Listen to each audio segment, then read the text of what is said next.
Ang linisin ang ating messenger para mabawasan ang full storage ng ating cellphone para lumaki ang pre-storage nito. Kasi lagi itong ginagamit kapag vlogger ka, content creator, or may online business. Ginagamit ito sa pag-video, screenshot, at picture. First natin gagawin, itap natin ang setting.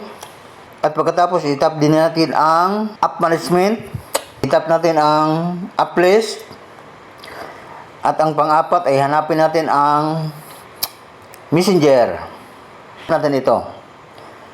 At pagkatapos, hanapin natin ang storage and cache.